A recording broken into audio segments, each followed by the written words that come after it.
Show of Broadway songs performed by choir students of the high school, and it helps fundraise for their program.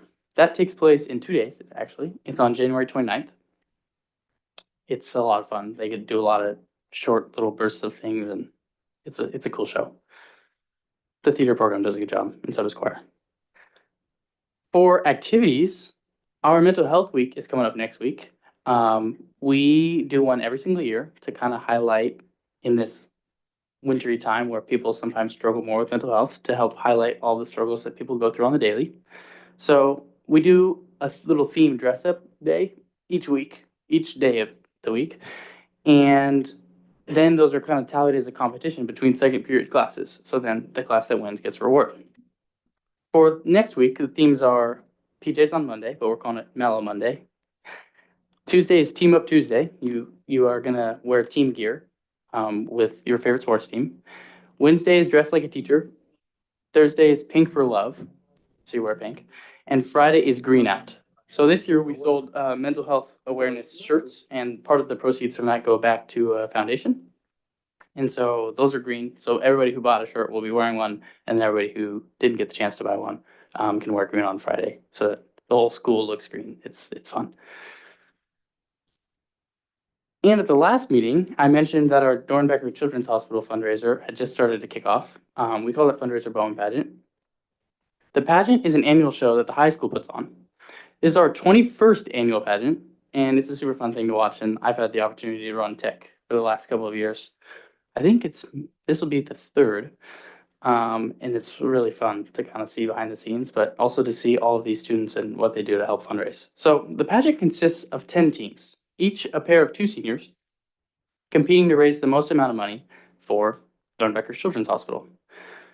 And then during the show, they're judged based on a couple of different things. They're judged on a talent that they choose to perform. They're judged on a video that they submit that talks about why they want to do the pageant, kind of who they are. And then we get to crown royalty during the event, and it's like a real pageant. But at the end of the day, we also get to donate a lot of money back to the hospital. We have just continued to break records with how much we bring in, and we're hoping we can continue that. It regularly brings in about $40,000 to the hospital, so that's really big from student council to kind of organize something like that. But then also have all these pairs of seniors that are just so outgoing and caring in their nature that they get to do all these. It's all on them, right? They get to do all the fundraising, and so it's cool to see fellow members of my class want to do so much for the community around them. Tickets also just went on sale, and those will be up shortly on the Sherwood Bowman Instagram, and there'll be posters and signs around Old Town so that you can like scan a little QR code or go to a website to buy tickets if you'd like to come to the show.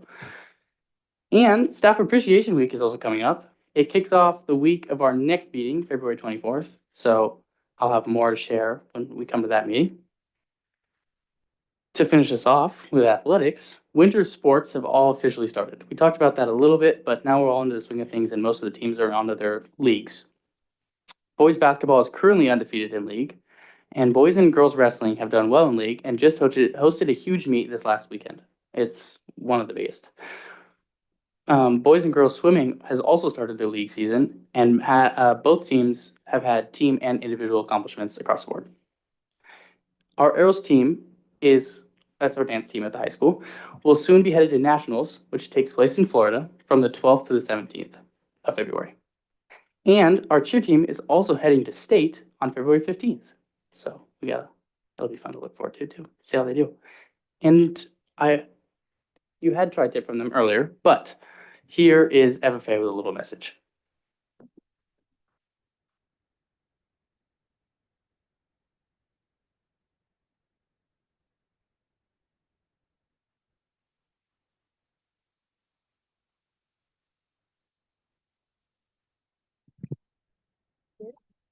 Thank you. Thank you. Well, to start off, I hope you all enjoyed some of our dinner that we made to show appreciation for the school board and for all their service that they provide to SSD. And we just really appreciate all that you do. And we hope that you really enjoyed your dinner. Garrett Johnson helped cook all the tri-tip, and he made sure it was all good and then cut it. Myself at Red Berry Barn, it made the Marionberry Crisp and the mac and cheese. And then Allison Meadows, she helped make, well, pretty much everything, like the the beans, and then the salad as well. So I hope you all enjoyed. And if you haven't gotten any, there's plenty left over 2 doors down and on the right. But yeah, I'm Haley Hull, and then I have been this year's Sherwood FFA president. I also serve as the Northwest District Sentinel, representing like this kind of like upper corner of Oregon for all of FFA. And then here is. Thank you, Haley. So I'm Todd. I'm our current FFA chapter secretary, and me and Haley are here on behalf of the 430 other members of our chapter. And so to be a chapter member, it's all you have to do is be a part of an ag or welding class. All of your dues are paid for by the state when you enroll. So there's no need for any student to have to pay anything on top of becoming a member. And becoming a member, it's a great way to help build our leadership skills, like skills that allow me to be here in front of you and talk. And talk in front of all the meetings. Last year, I went to a Farm Bureau meeting, helped raise the flag along with another one of our members. And it's also a great way to build our career skills. So once we graduate high school and go out into the workforce, we already have the skills in place that set us up for success. And along with that, it's a great way for us to grow as people. And so Haley is going to share one of her stories to get from where she was when she was young to where she is today. Yeah, so like Todd said, I've had a pretty long run with FFA. This is my 4th year and final year. It's my senior year. I've been a part of it since freshman year. So here's how it all started. So let me take you back to little me about yay high that only did competitive cheer and tournament softball. Not a thought about agriculture in my mind besides the 2 times a week I would get to go to my barrel racing lesson. Every single summer, I would love going to the county fairs and looking at all the livestock, especially the pig. And every year I would ask my mom, "Can I please get a pig? I really want one." And I'd get the same answer every single year. "Haley, we just live in the Woodhaven neighborhood with no space in an HOA. We cannot have a pig in the Woodhaven neighborhood." And then I would see these kids that have the opportunity to show a pig, and they would have this blue FFA jacket on. And I would always ask, "What's FFA?" Flash forward to my freshman year at Sherwood High School. I was in my first agriculture class and welding class. I've never had an ag class before, and turned out those are my favorite classes to take. I've actually taken every single one of them provided by Sherwood High School. And I had a blast in those classes. And then my freshman year, my teacher, Liberty Seal, she told me, "Haley, I think you should show up to one of the monthly FFA meetings." Turned out I had a blast, and I never felt so included with some people that I would have never thought would be my lifelong friends today.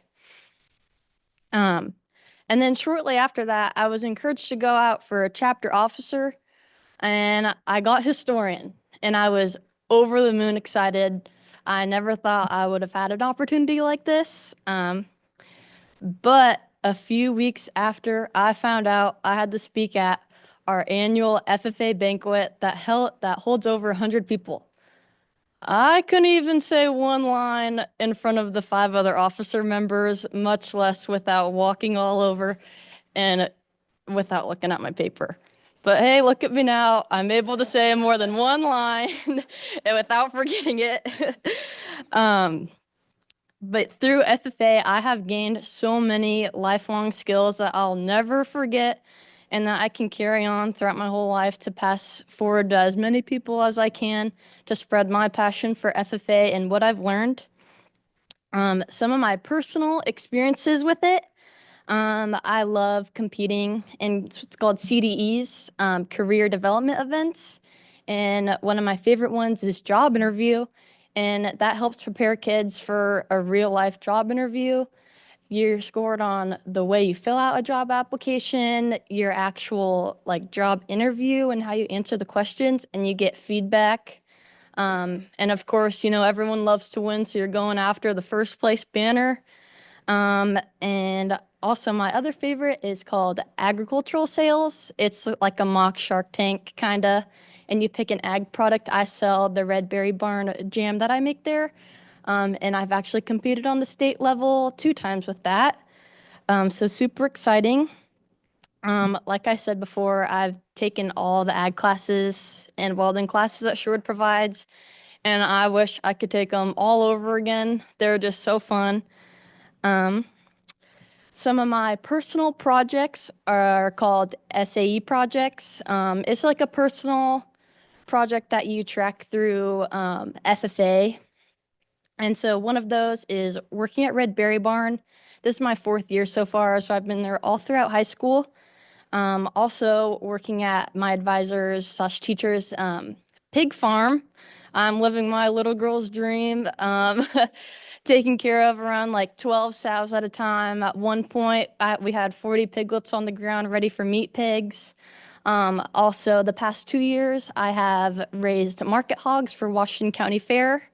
That was definitely my favorite thing I have ever done, and definitely living up to little Haley's dream there.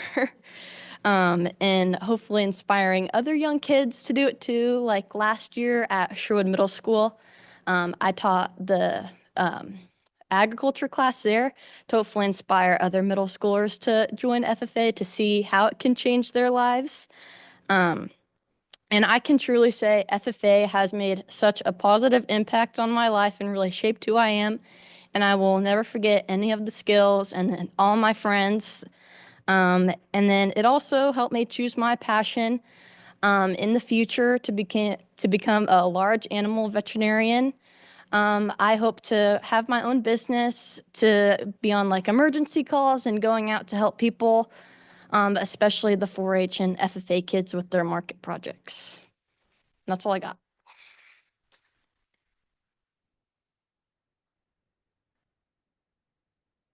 But yeah, any questions at all? I don't have any questions for you, but you guys were such a treat to have here tonight. Your dinner was delicious. That was very thoughtful of you. But Good. just having you guys come and speak to us, and it's so evident how much you've loved being a part of FFA, and it was just so good for my heart to hear that from you tonight. So thank you for coming. Thank you. And thank you for being a part of the program. Yeah. I just want to say thank you as well. Tonight's dinner was awesome. You could smell the barbecue down the hallway. And if you missed out, you missed out. It was amazing. It helped us get through the meetings that we had before this one. FFA has been a huge part of Sherwood for a long time. I know people that are still invested as like making money farmers today because of the FFA program that they were in at Sherwood. And side note, 1/2 of the Berry Barn ownership is a Sherwood graduate. So just FYI. So they're back here and doing it. So no, it was great. I love hearing about it. Your plant sale is amazing. I can't wait for May. Yeah. If you guys don't know about the plant sale in May, the greenhouse students plant all of their own like hanging baskets and 4-inch plants that you can plant. And it's super awesome, and it's a really big fundraiser for us if you want to come get some plants for your yard. And I just wanted to say thanks for coming tonight, both of you, and thank your team as well. And thank you, Ms. Meadows as well. We really appreciate all of your energy and love hearing getting to know you a little bit more. So thank you for sharing that tonight too. Mhm.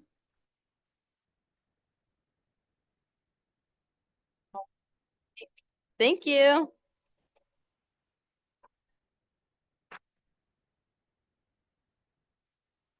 Okay, we're gonna move on to superintendent update and school board recognition month with Dr. Downs. Thank you. And I did want to lead with, again, a friendly reminder. If you were just coming in, there is plenty of food. The FFA team is going over there right now. So at any point, feel free to grab some food there. we are greatly appreciative, and the reason why they were here is we were trying to do something creative and fun for our school board members to say thank you to them. And January is our School Board Appreciation Month. And on behalf of our team and behalf of SSD, we just wanted to say thank you for your volunteering, your hard work, your energy and efforts. There is a lot more than just coming to a meeting. There are multiple components, and I'm just appreciative and thankful as your superintendent to be able to serve and work alongside of you and your team. And we wanted to just, again, do something a little fun and bring some food here for us tonight.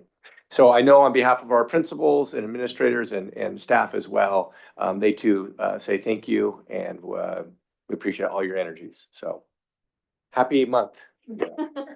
So I know it's a little awkward, but it's not. It is wonderful to be back in middle of Tri-2 for us. I almost said Tri-Tip.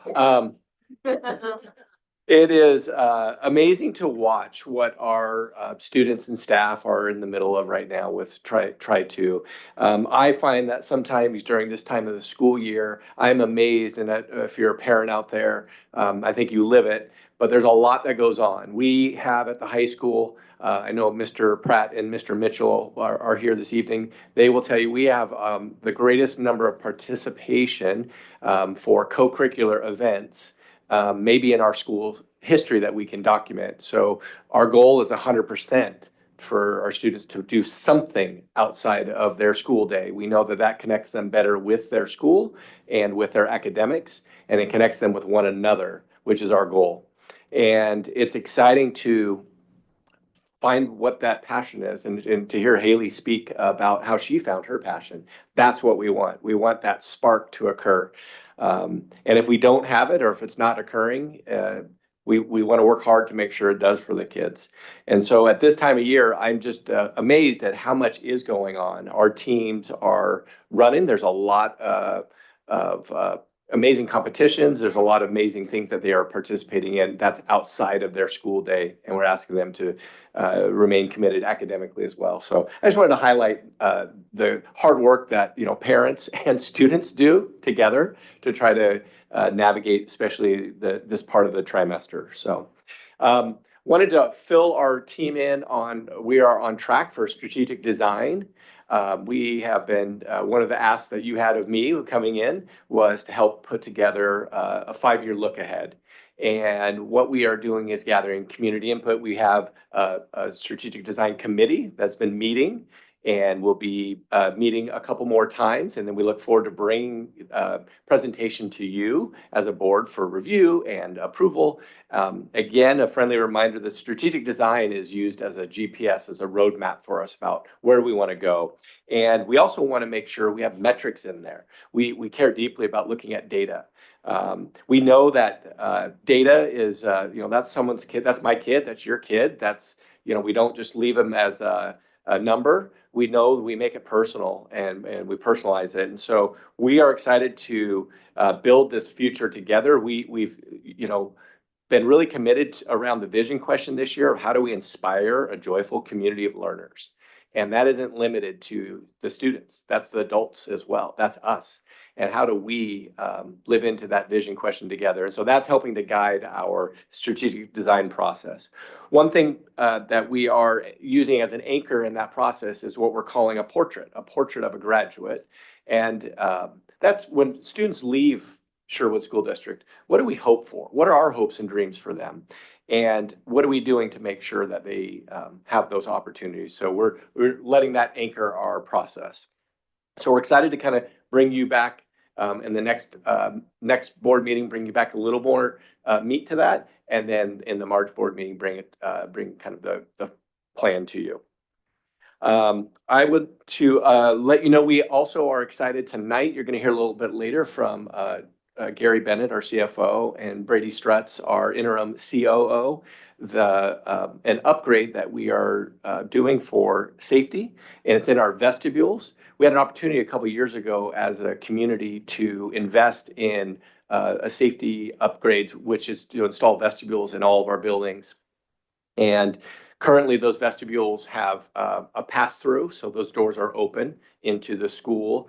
And we met with safety professionals this summer and got some guidance and some direction of how to ensure additional safety for staff and for students.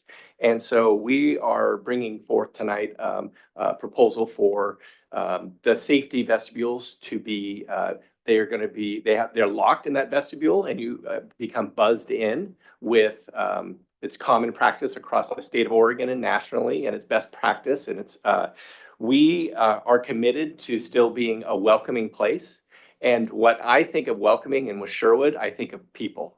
And I know our buildings are full of welcoming staff. And so I'm excited to help support that transition, that process for our team and for staff and students in the mornings and at kind of high traffic times. What we heard from other district partners that have done this before us is, you have the doors are open.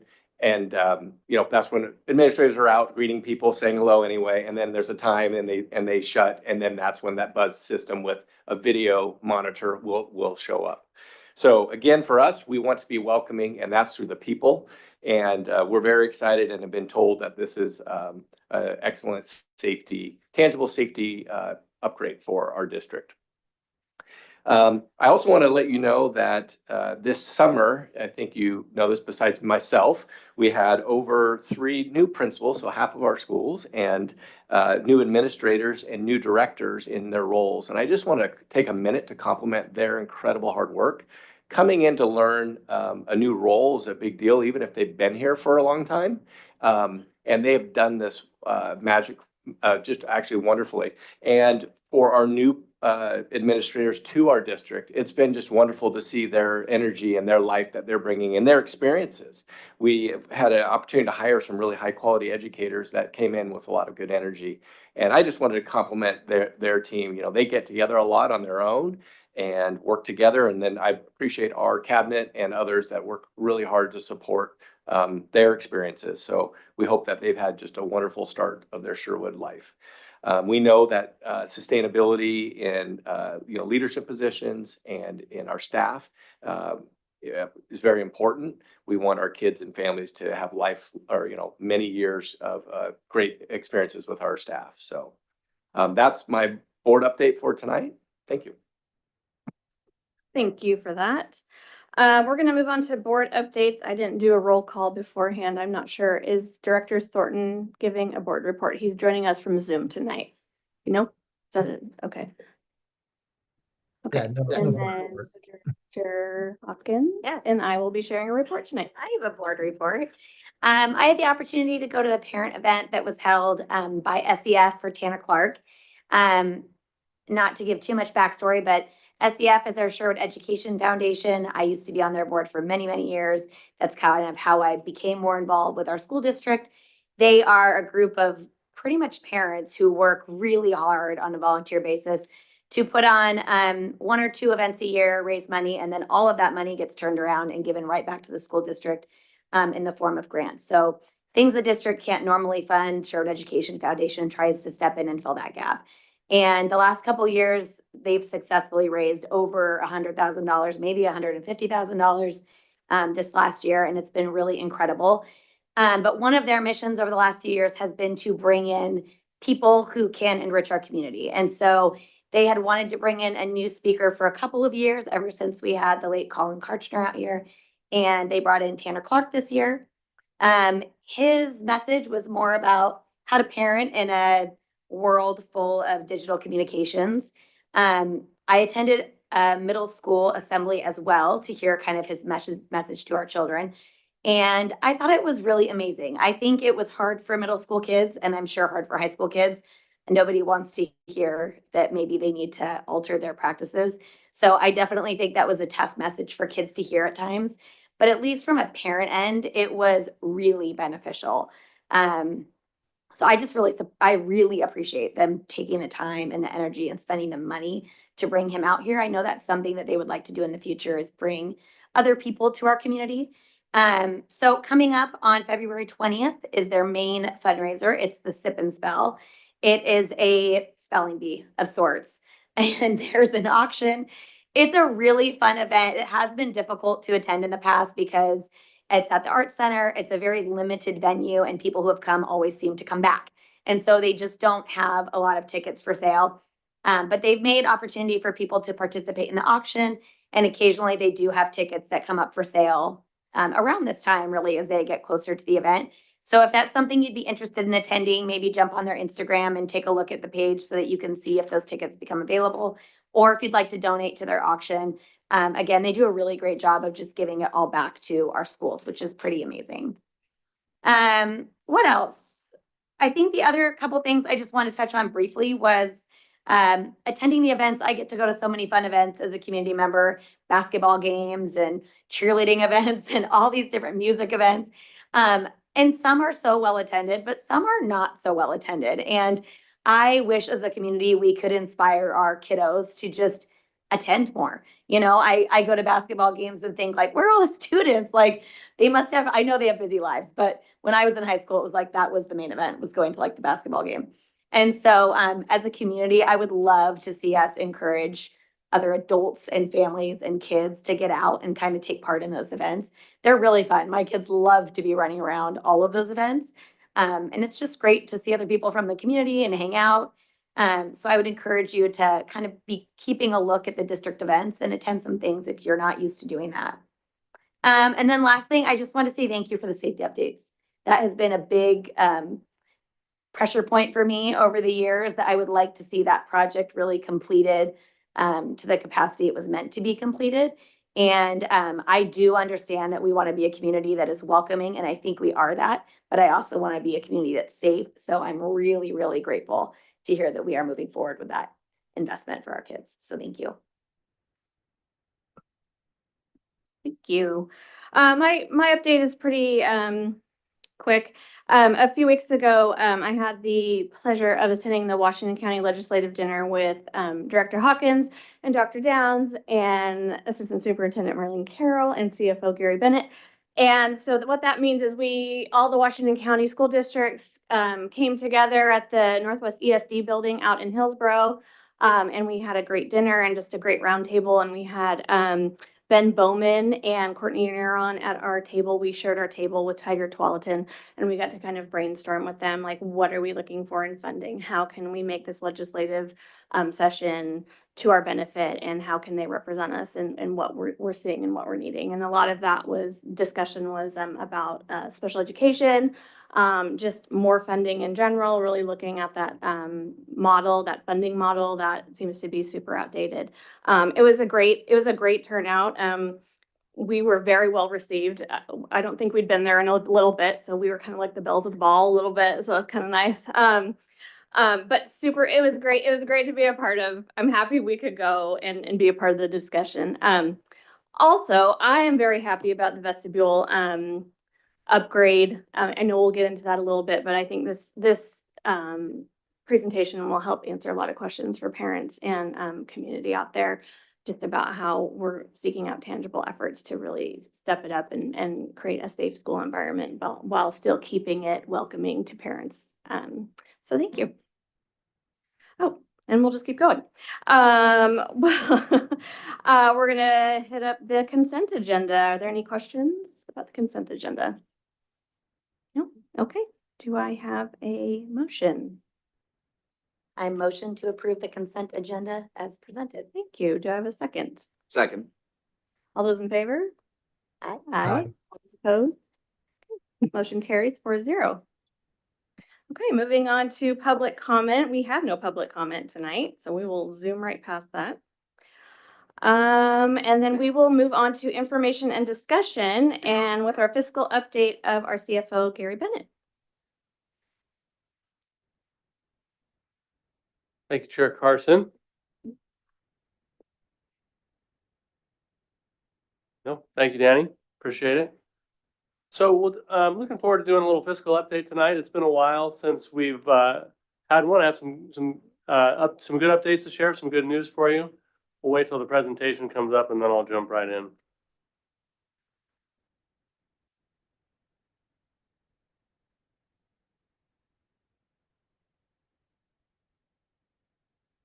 Okay, so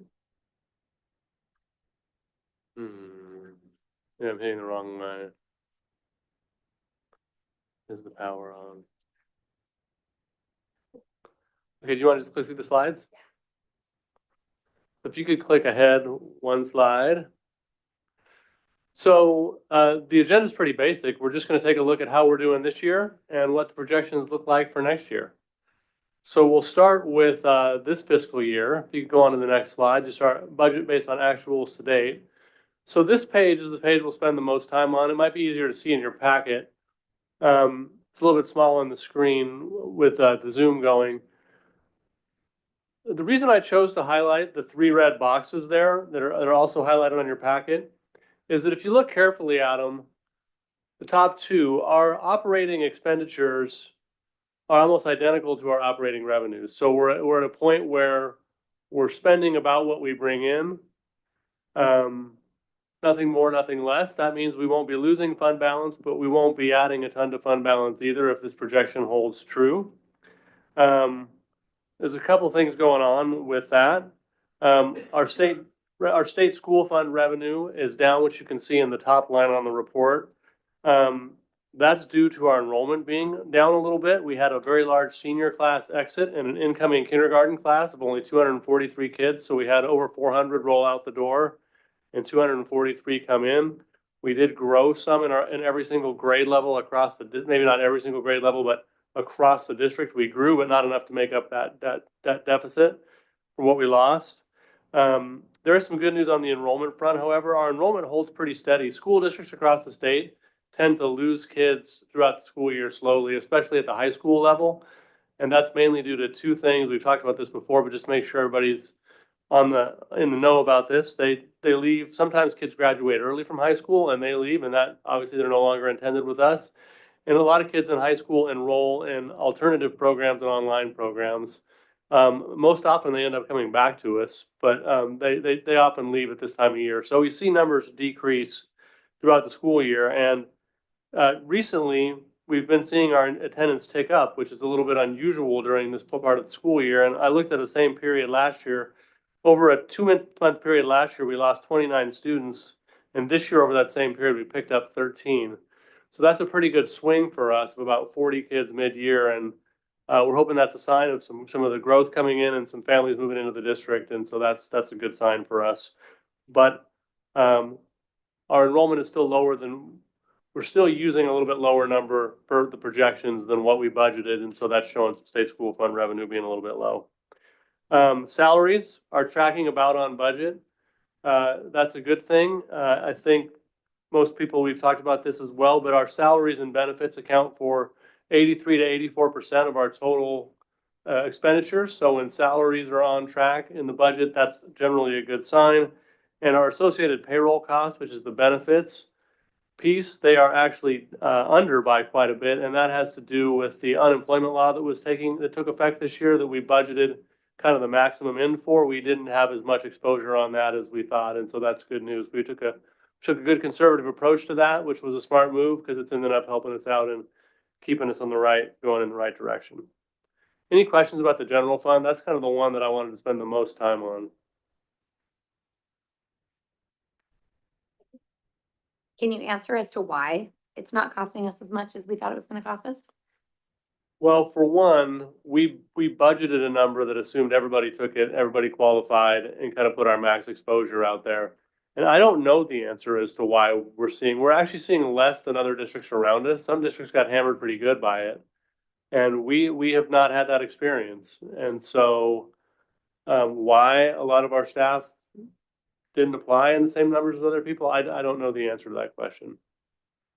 It's one I'm wondering though. Okay, well, right, because I mean, they certainly could have. And so if we had guessed otherwise, we could have been in like a pretty bad boat with that as well. Okay, thank you. Yeah, much better to be conservative. And something we're noting is that there may be an information gap that may be cured up this year. And so I think we'll come forward with some, not as aggressive a number as we had last year, but something still fairly conservative because there's worry that people will apply. Not that they'll apply. We just want to make sure we're covered when they do and we've budgeted for it. They're entitled to it by law and that's fine, but we want to make sure we're covered from a from a finance perspective. Okay. This is our special revenue fund, and this is largely a pass-through fund. And our fund balance in this fund went up substantially last year from the year before, and that is because this is the fund where those debts that we paid off sat. The athletics debt, nutrition services debt, we paid those off last year. This fund balance took a large jump. All of our grants are in here, our federal and state grants, our local grants all sit here. But the bulk of the money in here actually sits in some accounts that are reserved for expenditures on capital goods. So our construction excise tax funds in here are in here, and our funds from Senate Bill 1149 are in here, and that is a fund that pays us back for energy efficient projects. So for example, when we built the new high school, we put in all LED lighting, and we get about $100,000 a year, $90,000 a year goes into this account from energy efficiency projects we've done in the past. So between those two funds, the construction excise tax fund and the Senate Bill 1149 fund, there's about $2 million of the $3.9 million sitting in this fund. About half of that is reserved for capital projects in those two funds. And then another $800,000 or so is set aside for a curriculum and textbook reserve for upcoming textbooks adoptions. And it's important that we set that money aside for when our bond funds run out. We set aside 10 years of bond funds, and we're coming quickly upon that time frame. There's also a little bit of money in a PERS reserve fund.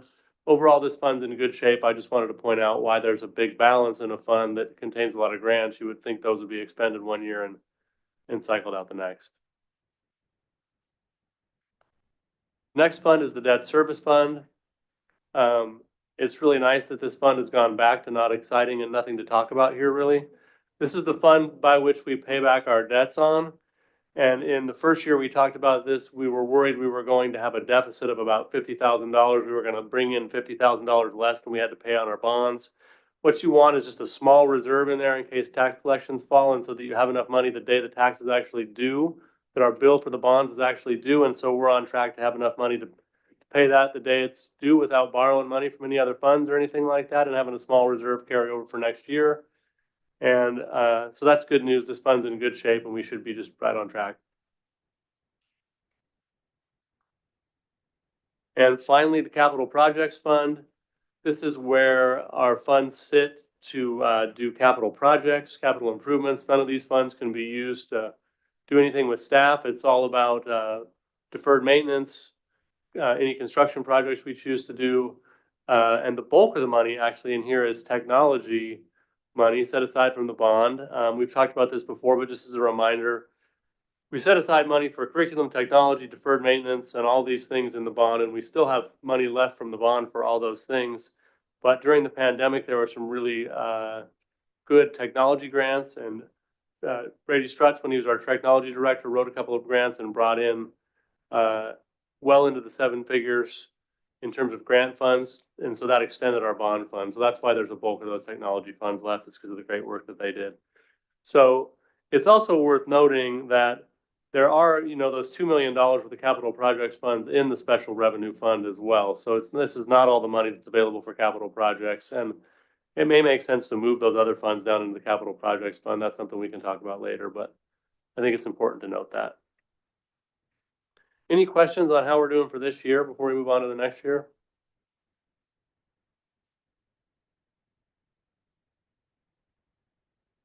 Okay, so the next year, there's lots of interesting stuff to talk about and some really good stuff going on at the state level. One is the current service level calculation, and we've talked about this a little bit before in sort of a negative sense, and I have finally some positive news to bring to you about this. So the current service level really what it does is it estimates, it's a calculation done by the Department of Administrative Services based on a formula that says to do exactly what schools are doing this year, how much will it cost next year? And then that tends to be the basis for all legislative discussions on school finance. The problem is that's a great idea, except the calculation was deeply flawed. And it worked big time against us. And I gave just a few examples of that here. So for 24-25, they use like a 10-year payroll average, the previous 10 years of payroll to do the calculation. The costs they used for payroll cost increases were 2.67%. The average actual cost was 7.08%. So way off the mark. They used a consumer price index of 2.1%.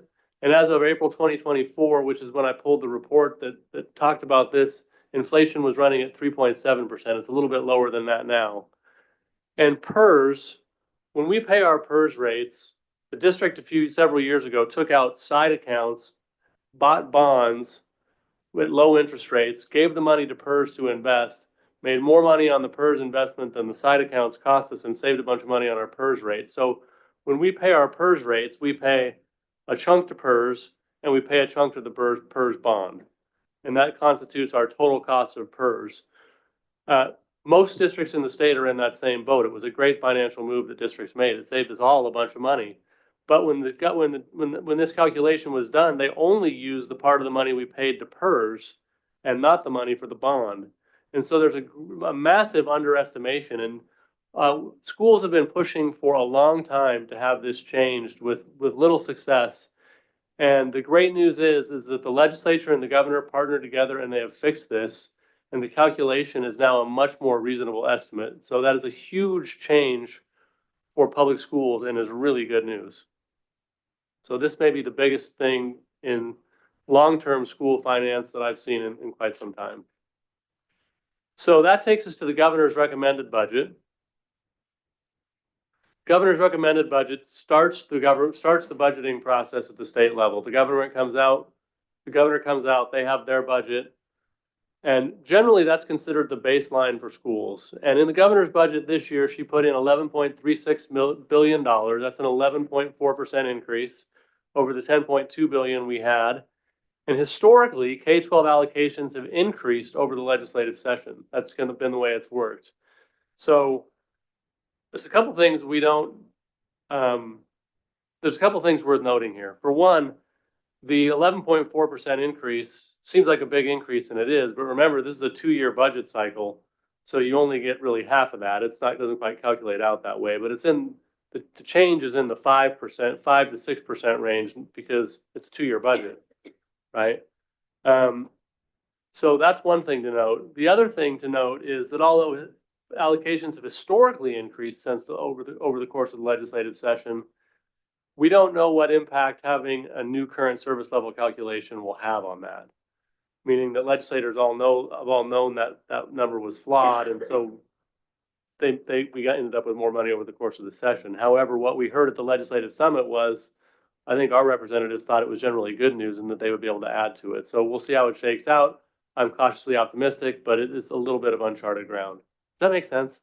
I went through that pretty fast. Okay. So let's kind of get on to the calculations and what it looks like. So our revenue forecast, and this is all general fund that we're talking about here. Our general fund revenue forecast looking like it's going to be up about 5.28%. That includes an increase in the state school fund of just about 5.6%. We're using this year's enrollment number to budget on, which we think is a pretty conservative number. Remember, schools are funded at the higher of 2 levels, either the current year or the prior year. And so right now we're funded on last year's enrollment number. Since we've dropped a little bit, we'll use this year's number as our base, but that drops the percentage of state school fund we'll get a little bit. If we get lucky and grow, fantastic. But we're taking a conservative approach. So we're looking at an overall increase of about 5.28%. I think another thing that's interesting there that I just want to point out more so there's not questions about it, and it's really good news actually, is you can see that our levy receipts increased by 9.31% this year over the first year. And you might think it's odd that I would budget 3.5% for next year with a growth like that for this year. Well, there's a couple reasons for that 3.5%. Number one, it's a little bit conservative. I actually think it'll be probably closer to 4 or 4.5%. Remember that the assessed value of properties can go up by 3% a year maximum. So we kind of have 3% baked in the cake. And then the other growth above 3% is based on new construction. And so how much new construction are we going to have? I took a fairly conservative approach to it. Could be more than that. I think it will be. The other thing with the 9.31% increase has to do, oddly enough, with taxes from last year paid in this year. So, and it all comes out on one line. It comes out on different lines. We account for last year's taxes differently than the current year's taxes. But when they come out and how much we collect for the levy, they come out on one line in the rolled up budget. So in 23-24, we collected $5.737 million. And there was a portion of taxes that were due that year that never got paid to us. But in 22-23, no one owed any prior taxes on the levy because it didn't exist, so those didn't roll in. So when those taxes roll into the next year, so our funds come from this year's taxes and delinquent funds from last year's taxes, plus more substantial growth than we thought. That's how we got the 9.31%. That makes sense. We won't repeat that because now those prior year taxes are already included in the calculation. Okay. So our revenue went up by about 5.28%. The challenge is that our expenditures are going up by about 7.2%. And that's driven by a lot of things. One is just salary costs. We negotiated with our bargaining units, and there's salary increases in there, but there's also step increases. When we have people get experience steps, they get additional raises, they get additional steps from that. So those are our salary costs, and those are in line with other districts around us. We're not an outlier in any way on that. We're in pretty good shape on that. The big driver is actually the PERS rates going up. We were anticipating an increase of our PERS rates about 1.5%. And most districts got a real shocker in their PERS rates kind of early this fall. Ours is going up by about 3%, but there are districts around us in the 10 to 15% range. And it has to do with those side accounts I talked about expiring, and expiring, it's kind of complicated, and I'll bring that back to you at another time, but we are in a very good position on our PERS rates relative to all those districts around us. And it was a shock to most districts. None of us saw it coming. It was a calculated complication at PERS that when got shored up, it had to do with explosive salary growth. It's complicated. I don't want to get into it, but yeah, if we had a half an hour, I'd love to get into it, but now is not the time. The news here is Aaron's like, no, just be quiet. No, I'm just kidding.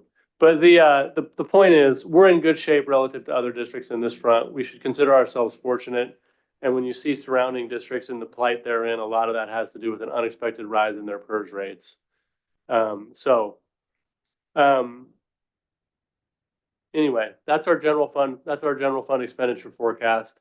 And that takes us to the next slide, which is really the forecast summary here. So there is some good news on the next slide before you let this depress you. We're looking at a deficit pretty conservatively based on the governor's recommended budget. And remember, revenue typically goes up based on the governor's recommended budget of a deficit of about 1.34 million. We anticipated a little shortfall this year. It's kind of why we've been conservative with our expenditures. And then the increase in PERS rates was a surprise, made it worse. We've done well managing our funds. We've gone from a balance of $950,000 in our general fund to $2.4 million we just talked about. We've built up some reserves. But I just wanted to talk for a minute about this deficit, and specifically about class sizes in the levy. And, you know, we've heard frustration about class sizes and hotspots at our elementary level. And believe me, we are frustrated as well. In fact, the first thing we do every week in our executive team meeting is we review our enrollment. We look at who's been added to what class. We look at growth going up and down, and we are tracking it. But because we anticipated a shortfall like this coming, we were careful on adding new teachers at the beginning of the school year. And if we'd added new teachers, they would have been really challenging to maintain those, facing what we're facing with what we knew was coming in terms of a shortfall. We would have had a lower fund balance to pull from, a larger deficit to overcome, and any relief could have just caused more challenges. And one of the challenges you face is when we started the school year, we looked at all of our elementary hotspots. And we actually added a teacher at the Ridges because we had some class sizes, I think it was the 5th grade there that was, it was large, and we added a class size. Other ones were in the kind of the acceptable range, and of course they've grown over the course of the year. It's hard to know when the year starts where to add teachers because you don't know what will be added to those where those hotspots will emerge exactly as kids come in. So the strategy we've used is when we've had those classes that have gotten bigger, we've added part-time classified staff to those to bring another adult to the classroom, to give some kids the one-on-one time they need. It's much less disruptive than adding a teacher in the middle of the year and breaking up classes and splitting kids apart when they've grown relationships with their peers and with the teacher. And it's more cost effective. And it's really helped us stay online by not adding all of those positions that if we had infinite funds, we would have loved to have added. And that takes us to the levy. The levy supports 56 FTE in our district, most of them teachers. And even with the levy, we have spots where our class sizes are frustratingly large. But without the levy, they would be just untenable in every class in the district, to be honest with you. And the levy has been a savior for our district. I just want to reiterate the thanks to the board for supporting it, for the community for supporting it. And it's making a huge difference. We'll keep looking at class sizes. We'll do the best we can to deploy our resources to make those as well as we possibly can. But I just wanted to share a little bit about why we were restrained on just adding teachers everywhere that we could have wanted to. The other thing I just wanted to point out on this slide, well, any questions about that before I move on, or thoughts? I don't have a question, but I do appreciate you sharing that explanation. I mean, I was so involved with the levy campaign that I do take responsibility when people come to me and say, what about my class size, you know? And I think going into the campaign, all of us are not politicians. We don't run campaigns. We have no idea what we're doing. Certainly I didn't. And we hired companies to lead us through that and took their best advisement. And I do remember getting the community asking us all the time, like, what will this mean for my class size? What will it mean for my kid's class? And I also remember Gary being a little resistant to boiling it down to an average class size because there's just so many factors that are really difficult to predict. But it just kept coming up in forums and questions and emails. And so we did our very best to take the numbers that were provided to us and give families an example of what that would look like. And in hindsight, that was probably a mistake. We probably should have stuck to the number of teachers that it would pay for. I think we felt like that message wasn't hitting home because we had tried that initially and people were just still asking the question about class size. And so I don't want people to feel misled or feel like there was an intention to lie to them. I mean, we would be, like you just said, in an absolute world of hurt had we not passed this levy. The number of teachers we would have lost and what that would have done to our class sizes would have been devastating. But I also want the community to know how careful those numbers are watched and, you know, that every opportunity there is to add support is taken. But looking at these numbers, it always sounds like, well, at least this year, it sounded like good news, good news, good news. But then you see the expenditures and you're like, it's just always such a tight squeeze.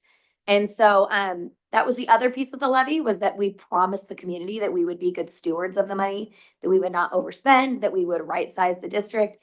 And some of our class sizes, a lot of them actually were incredibly small. I've had my kids in classes with 18 children. That is not something that we can maintain in our district and maintain our finances. And so it is definitely an adjustment, but we will be trying going forward to talk about it like Gary did tonight and the way it affects how many teachers are employed so that we are being more clear with what that money funds. So I just wanted to state that, even though you had as well, because I feel responsibility in that as well. We really were doing our best, but you know, we're going to kind of change courses with how we address that money so that people truly understand the impact moving forward. Yeah, Gary, thank you. I just wanted to add on to Abby's comments. I mean, all of us on the board were really working with Abby on this levy, and she expressed the tenor or the appeal that the levy was when we were out pushing for it, which did pass. And fortunately, it did.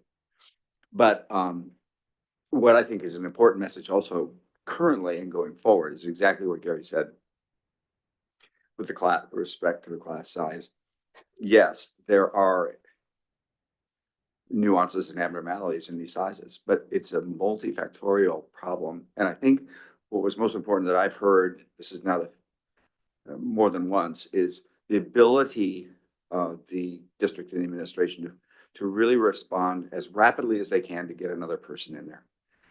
And that is going to be a valuable forward step. I'm not sure everybody has heard that message clearly, but that is the intention. And there is built into the awareness of tracking the sizes to respond quickly in areas where it's a hotspot, as you said, Gary.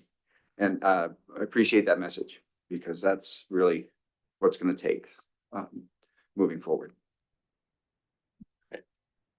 Thank you both for that. I appreciate it. So back on to, can you go back just 1 second? I just wanted to point out, and again, this has a lot to do, there's a lot of factors that play into this, PERS rates being a big one, but you can just see other districts around us are really in tough positions. And I know that Portland Public just announced a $40 million reduction, and we really sympathize with them.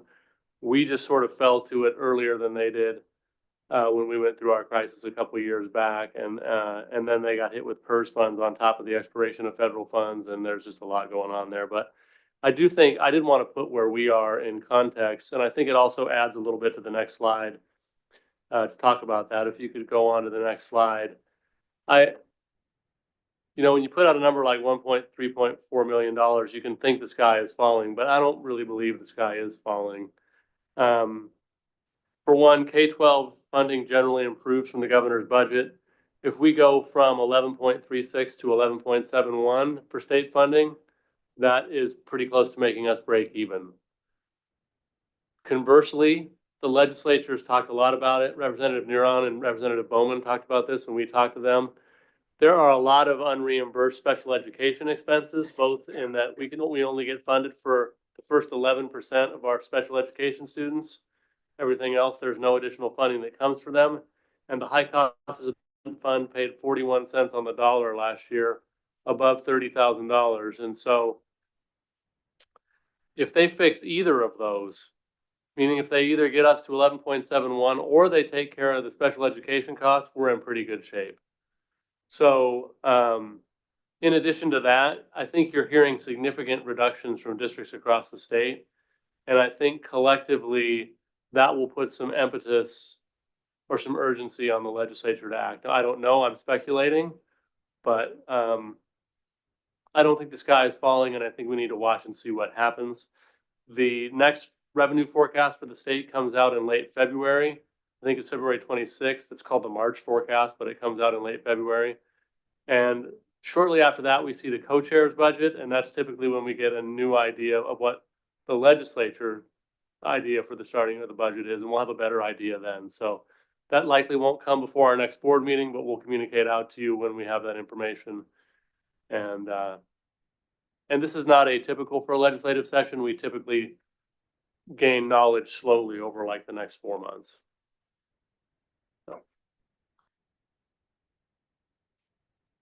Can I point out one other thing on here? Just because a few people have recently brought this up to me, and it's not maybe a common understanding, but when we have students that are in our district on IEPs and need to receive special education, we are by law required to give them those services, whether we are funded for those services or not. So what happens, I'm sure in every state, but certainly in ours, is that schools aren't receiving enough funding to cover those kids. So in our district, we're receiving enough to cover 40%, is that right? Well, we're Some receiving, districts were like 15. yeah, we're receiving enough funding to cover 11, and we're closer to 12 or 12.5%. We have the 13. I was gonna say, I know Tigard was like, we're maybe 15%. So anyhow, the district has to come up with the remaining money to cover those services.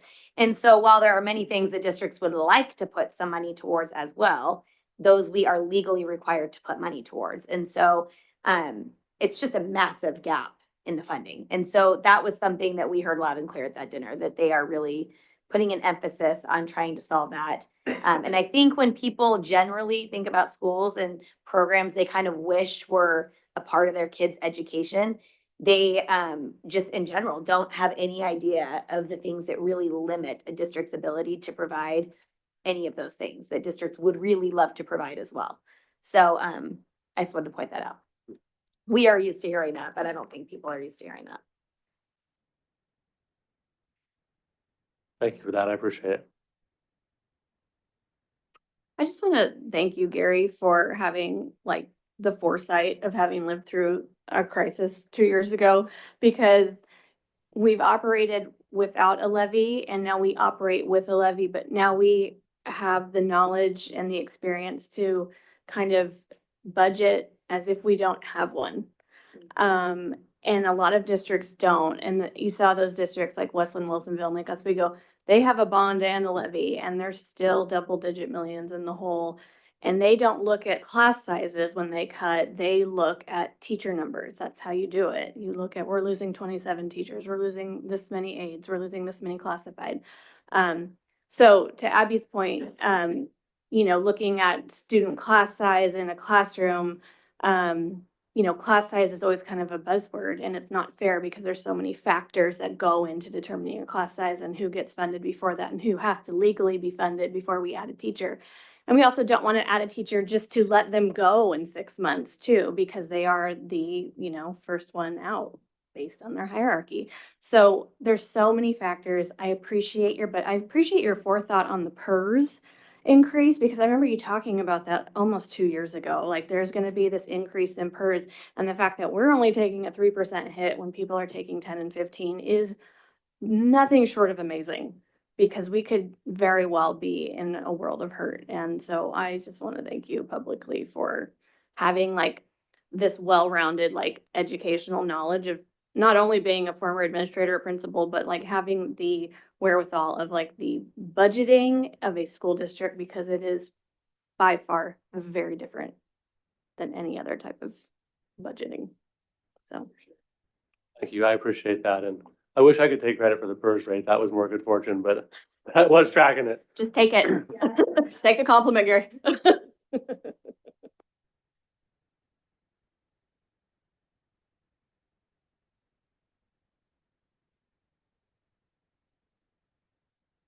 Okay, we're gonna move on to student achievement report from Marlene Carroll.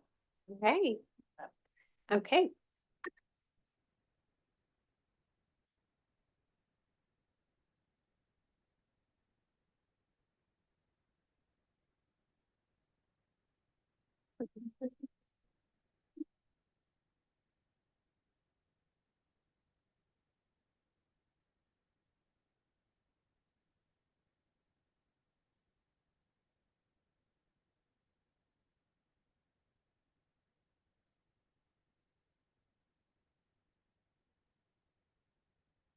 So I can go ahead and start.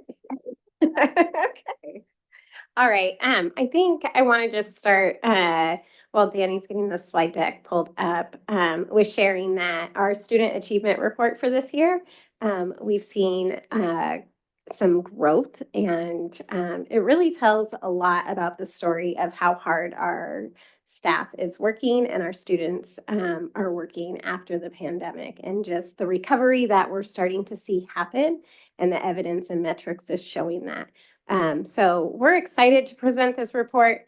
It'll look a little bit different than other reports we've shared, because we do get to track some data past pandemic, which we didn't have before. Let's go to the next slide. Yeah. Okay. So the different areas that we're going to talk about tonight is our state assessment data and how we use that to understand trends that are happening in the district, how Sherwood staff use that as a whole. We'll look at our key strategies for success and areas of focus. Much of this is what we are already working on with integrated programs. However, you'll notice there's a little star by the math. section because that is not something we turn in as an accountability measure for integrated programs, but it is something we monitor as a district. And it is something that we track for our strategic planning and will be included in that work. And then we'll talk a little bit about our highlights and some next steps. Okay, in Sherwood, we use assessment data in a variety of different ways. So although this is state assessment data, we do use it quite a bit at the local level.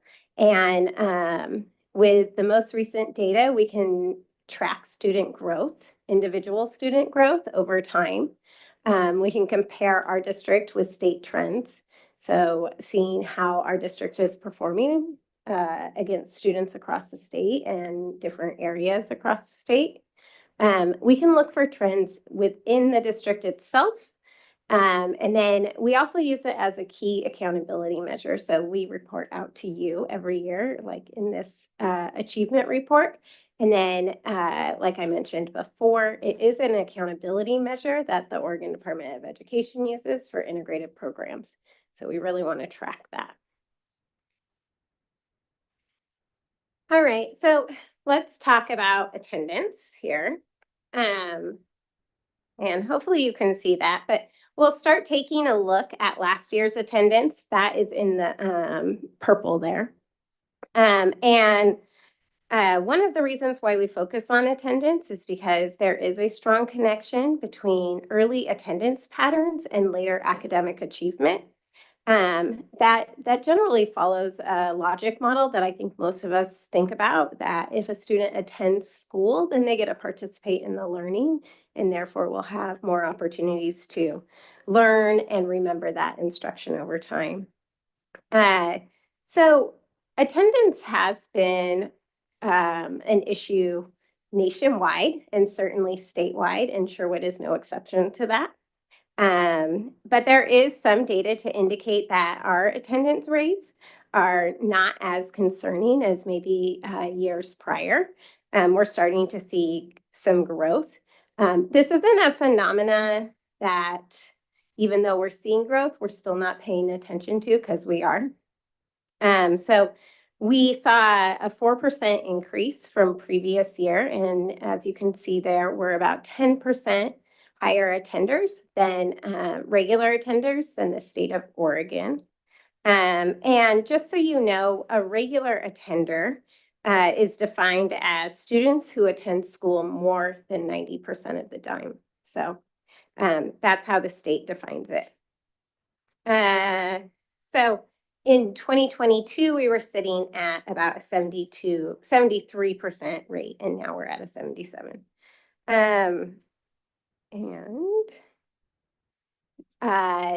Last year, when I showed you these numbers, we only saw 3 different grade levels that showed any sort of increase in attendance. And now we're showing only 2 grade levels that did not show improvement in attendance. And so we are making some good gains in attendance overall, especially at our younger grades. You'll see the 2nd grade as one of our highest grade levels, but our elementary principals have really focused on getting attendance started, and that idea of that culture shift of attendance really matters at a young age, with the hope that that carries on into future years.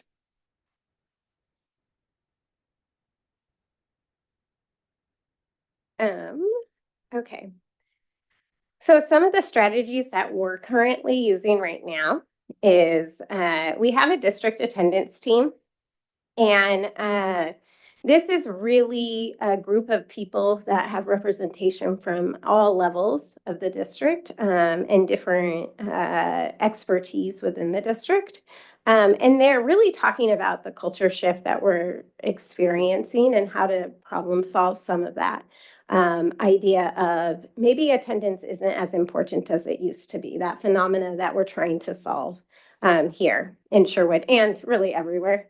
And they're doing that in a variety of ways, but one of the ways that they've really led with is creating a positive communication around it. And so they're creating a public information campaign that really gives families the information that they need around how often their students are attending, but they're trying to do it with care and support and in a positive way. So instead of seeing a note going home that maybe you previously experienced around, your child has been absent this many times, you'll see like your child is a regular attender and here's the information. Some of the other things that they're doing is celebrating students throughout the year with maybe perfect or really great attendance, and doing different celebrations and recognition around that. The team also just partners with the ESD. That's part of the local service plan that is in the agenda later, but there is a ESD attendance team, and that team meets pretty regularly to kind of, because this is a problem that all districts are facing, they're collaborating on ideas. What are you doing? They're sharing different spreadsheets around how are you tracking information? How are you monitoring students? Things like that. And then our building levels are also have kind of like mini attendance teams, and those teams kind of our real-time support. So we can create systems for monitoring, we can create kind of a public information team, but our building leaders really are the ones who go out, and if they need to do a home visit or arrange transportation because a student who's in the walk zone cannot get to school regularly, then that is a real-time support that our teams go out and work on, and that happens at the building level. All right. So I wanted to share some of our school improvement plan goals with you all, because it is certainly true that this is a top priority for our schools. 5 out of 6 of our schools have dedicated one of their school improvement and continuous improvement goals around attendance. And they're all different. They really wanted them to be very specific so that they could target and track growth.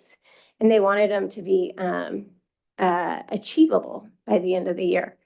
So we're excited to see where we land with their efforts.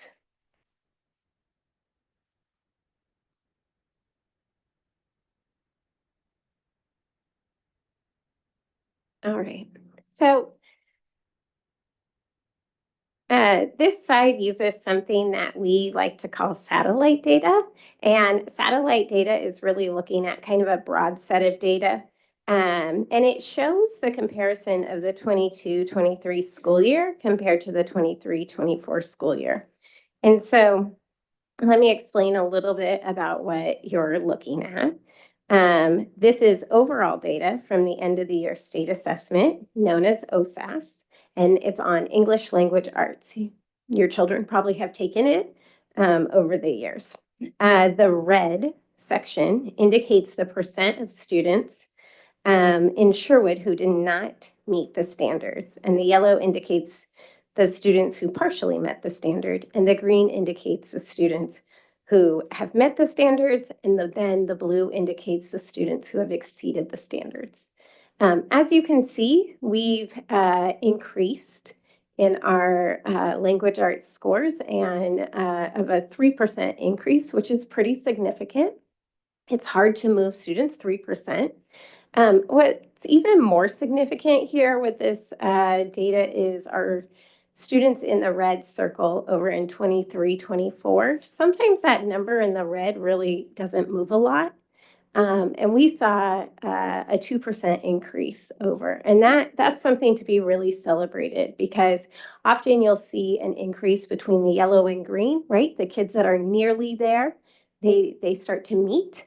But here we saw an increase of the did not meet up into the nearly meet, and 2% in a district our size with our students is about 50 students, and that's something that we're really celebrating, that kind of growth. Okay. I didn't put all the words on this slide, but I actually have a lot to say about it, so sorry. All right. Okay, so I think first, this is data that as a state level, we've never really been able to see before unless we manage it ourselves at the district level. And so how the state gives us this data is we kind of receive it and we can download it into a spreadsheet, but then we don't really have the ability, unless we program or code our own spreadsheet, to make these graphs and compare students' scores from third grade to students' scores from fourth grade and so on. But with the new data system, we can now track longitudinal data, so we can actually see students' achievement on third grade tests and then their achievement on fourth grade tests. And that is new for us as a state. And it's really exciting. It's going to greatly impact the way we look at data and look at student learning. And it's important. So first, let's look at the left blue box, because I want to explain what we can see with that. This shows an increase in scores from students in third grade to fourth grade. And based on what we can see below, we know the students are performing well. They made growth. And so we can expect that they made growth. But what we can see there is our students in third grade are on average scoring higher than our students when they move into fourth grade. And so they're scoring, so they're doing better on average. They may not make that threshold from nearly meets to exceeds, but they are performing better. That means they are making that learning growth. And now we can see that, which is great. And you know, I put the overall score there. We can look down, we can drill down now to the individual student and see the kind of growth. So we can see if a student is regressing, and then we can provide an intervention for that student based off of that. Okay. The three boxes to the right, they are just displaying overtime data for reading, writing, and listening. And again, this is a good way for us to monitor students' growth visually. We really want to see, as you can see in the listening, we want to see that red as low and as small as it can be. And we want to see it decrease over time. And then obviously we want to see the green increase, that above the standard, or the yellow increase, the at or near. Next slide.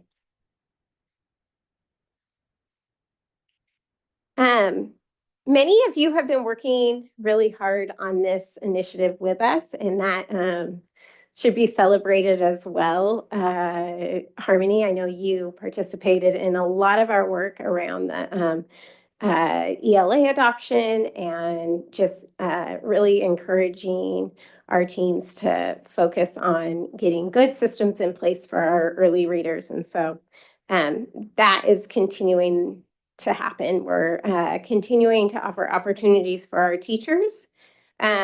Just a little bit of a comparison, in 22-23, our literacy team, that's when they really developed a standards map that articulated essential standards for reading, writing, and listening. And they participated in the book study structured reading interventions. And that is when they started to do the letters training.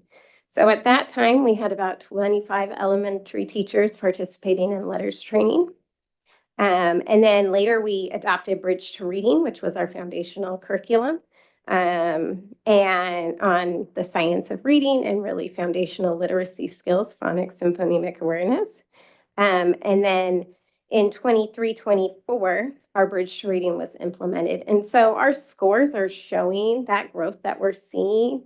We believe it has a lot to do with our aligned assessments, our aligned standards, our standards maps that are vertically aligned from kindergarten all the way through grade 12, as well as our teacher training that we're providing, and then our new instructional materials. Okay. As a team, we've also identified some areas that we need to take and spend some time, some areas of focus is what we call them, and determine what interventions, what additional supports we need to add. Ideally, all of our students would be at that overall score. So we would want to see, for example, our English learners at 65% passing rate. And so we're not there yet.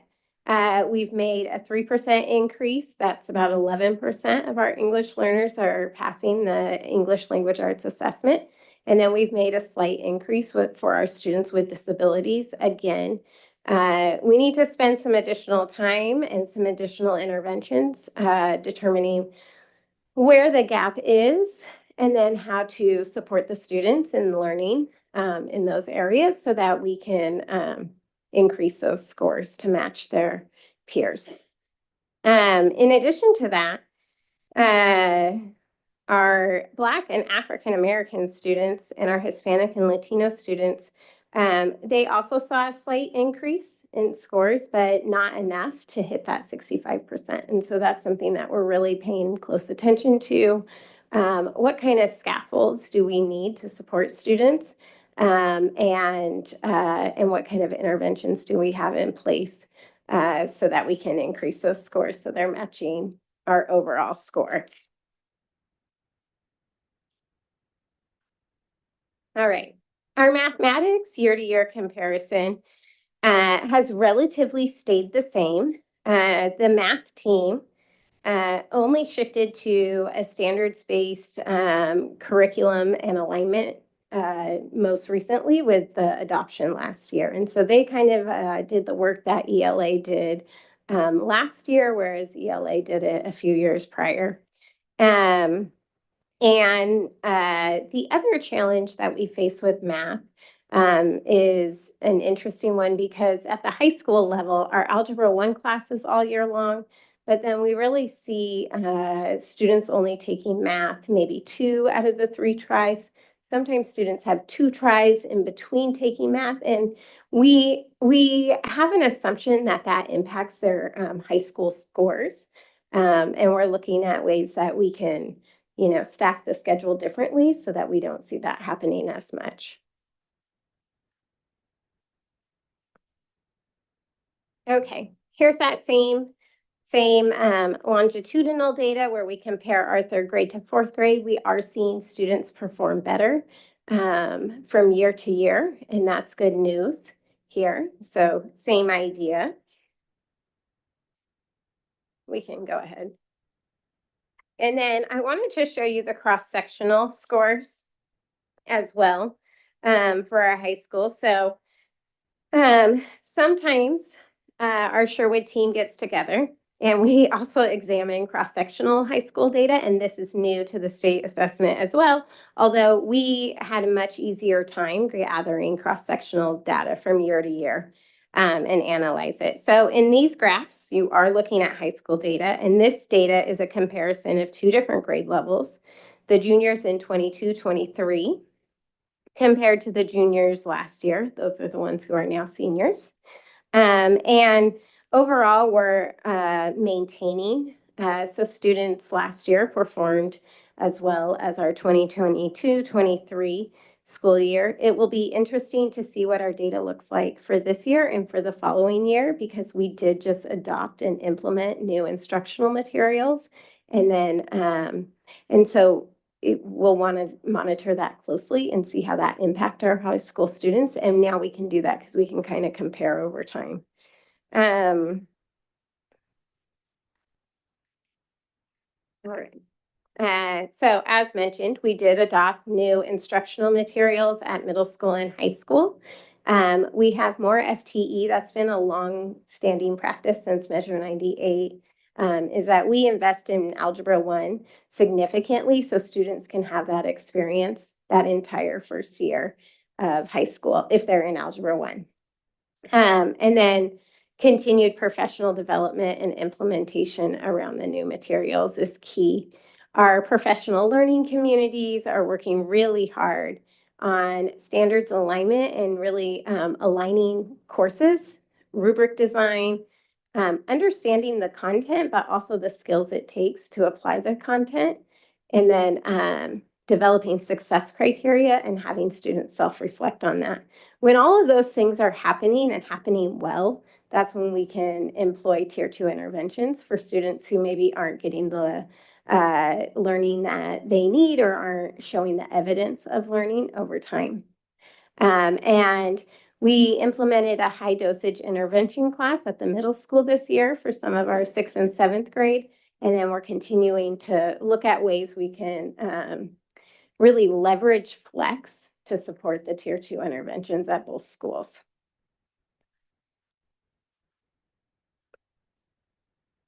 Right. So we pulled the same subgroup of students to kind of look at how they're performing in math. And we certainly have some areas of concern because we want to see it at the same rate or above our standard score, our overall achievement score, and that was 54%. But our English learners did increase in math. And so did our students with learning disabilities in math. We started a new thing last year where in the fall of 23-24, where we did more push-in support for our students with students learning English and our students with learning disabilities. And that means that the learning specialist comes in and supports the math instruction in the classroom. We don't know if that is part of the increase necessarily. We're looking into it. We're going to see if it continues to grow. That's definitely important. But it is something to be noted that did kind of boost our scores or potentially boosted our scores. That is a different intervention that we tried. For our Black and African American and Hispanic and Latino students, we've seen a decrease in math scores for both subgroups. And that is particularly concerning. Although they are closer to the 54%, they're not there yet. And we're looking at what is going on there and what type of interventions do we need to support students. Can I jump in really fast Yep. with you? So one thing I have heard this year more than in the past, but I did hear it in the past a little bit, is that at the high school level, math is very reliant on technology and very student-led learning. It seems that's the feedback that I get. It seems to be very difficult for students that are asking for assistance to get the assistance they need, that they feel like they're commonly redirected back to their technology curriculum to teach them that piece of math. And they cannot learn it that way. They're struggling to learn it that way. Yeah. And then they're not feeling like there's a place to go to get the learning. Yeah. And so, I mean, I'm all about like peer supports, but if you're asking peers who also don't know the math, it's like pretty tricky, you know? And so, I don't really know that solution or if that's a super common problem or a rare problem, but that's just some feedback that I keep getting specifically about math at the high school. Yeah. So I just want to share it with you. I think that's great feedback. You know, our previous curriculum is very centered on this like collaborative approach to instruction. It really is a fundamental pillar of college preparatory math, which is the previous materials that we had. We actually shifted to a math program that provides more explicit instruction and direct instruction, like that, so that the teacher is maybe supporting the students more than in the CPM model. But those shifts take time to make that instructional shift. And so, you know, you can provide new materials, but our teachers still need time to kind of adjust their practice. Because it is different. And so I actually have heard that for many years, probably since I joined the district. And that is something that we're kind of navigating with our staff is like, how do you teach in a very explicit, direct approach and still have student engagement, right? We want students talking, we want that discourse. We know that's how you can really get things to stick. But if there are students that there are gaps for, then they'll never get to the place without that direct, explicit instruction. And so they need that first in order to have deep and meaningful conversations. And that is a shift versus a more what CPM's approach, which is very, it's a spiral curriculum that we were using, and it is more of an inquiry approach where students try to solve the problem first and give it a try. And then maybe they get support from peers or staff. So we're kind of trying to flip that over. And I do think it will take time. Thank you. Yeah.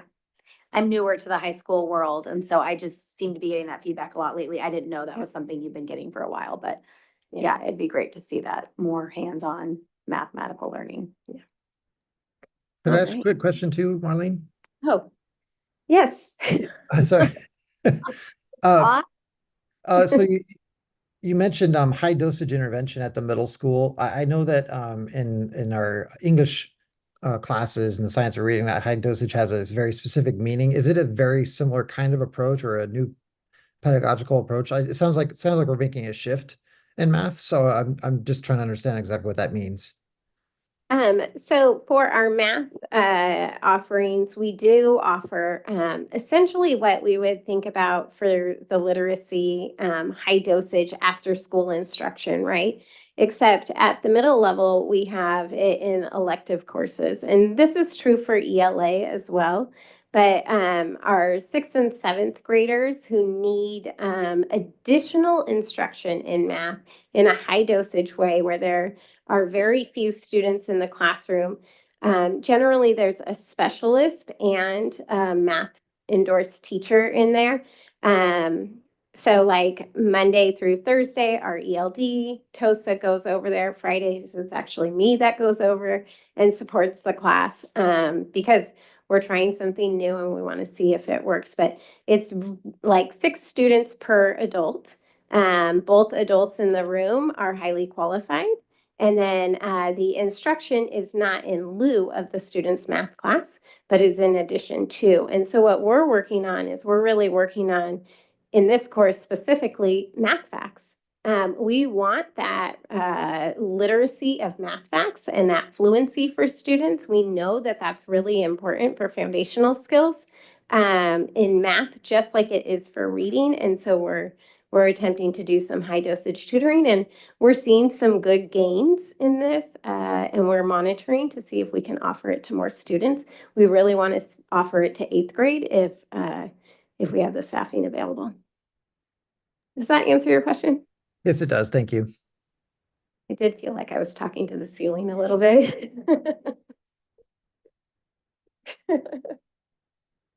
All right. Our 9th grade on track data has really maintained over time. That is something that Sherwood has always been proud of, and it is definitely something that our freshman success team should continue to be proud of. The work that they're doing is excellent. They meet bi-weekly, they analyze data, they look at grades, and then they create plans to intervene. We're just really proud of their work. Next slide, please. Okay. With 9th grade on track, its partner is always 4-year cohort graduation and 5-year graduation or completer data. And so this is the percentage of students in a cohort adjusted for transfers in and out of the district. And that they earn the Sherwood diploma with 4 years of entering, or standard diploma within 4 years of entering high school. And then our on-time graduation percentage remains high at 97%. And then our 5-year completer rate is also a highlight of which we are very proud of at the high school and throughout the district. But I want to talk a little bit about how we're getting there because we've made a lot of growth in this area. Can we go to the next slide? So you might be able to see this better on your paper. But I really want to highlight the work of our PLCs. And so let me talk a little bit about the graphs that I'm showing you. This is F data comparison of trimester 1 from 2022, 2023, and 2024. And this is when we really started shifting to focusing on grading, alignment, and calibration with our PLC teams at the high school. We implemented Flex and started leveraging interventions for students. And the top graphs, you'll see the number of students flagged for 1 or more F on the left side. And on the horizontal axis, you'll see that grade level is represented. So freshman, sophomore, junior, senior. And you'll notice that we had 11.7% of our students receiving 1 or more F in 2022. We reduced that to about 10.1% students flagged for 1 or more F in 2023. And then in 2024, we just completed our data and we're really proud to report that we're down to 7.8% of students flagged for 1 more F. F data is actually a leading metric that schools and districts use across Oregon, but it's also a leading metric that schools and districts use across the nation. And so when we start to see patterns of reducing Fs, that's incredible. That supports our FTE, so that we do not have to use our FTE to support credit recovery, reteaching courses that students fail, especially core courses. It reduces our numbers of students having to repeat core courses, and it increases our students' ability to take electives because they don't have to have an intervention or repeat a core course in their schedule. And that is just really important for students in high school because they value agency and we just want to get them there. And so having choice in their education is important. And we're really proud of our PLCs, our 9th grade on track, and our whole high school team on that. And so I want to recognize that. There are some additional things. How about next slide? Sorry. Okay. There are some additional things that the high school team is doing. I mentioned the freshman success team. The high school team is really focused on improving attendance. It's hard to improve attendance at high school. It just is really challenging. And they have a big focus on it. They're working towards student engagement. They are implementing school-wide learning walks so teachers can learn from each other. And they're really starting to embrace this idea of collaboration and calibration. How do we get more aligned as a school so that our students can achieve more? You know, something that's important to note about Sherwood specifically is that we have over 70% of our students, they're college-going students. That means 70% of our students generally attend a post-secondary experience, whether that's community college or a 4-year college, but they are going to go to college either part-time or full-time after they graduate. And so we need to be thinking about how do we prepare them for that. And one of the key strategies to preparing students for college going is that they take AP courses. If I am successful in an AP course, I can generally know that if I get a 3, 4, or 5 on that test, I'm going to likely be fairly prepared to take a college level course. That is a leading indicator. And so something that we did this year is we started offering AP to freshmen and really giving them a gateway opportunity. AP Human Geo is pretty well known as a freshman level AP course.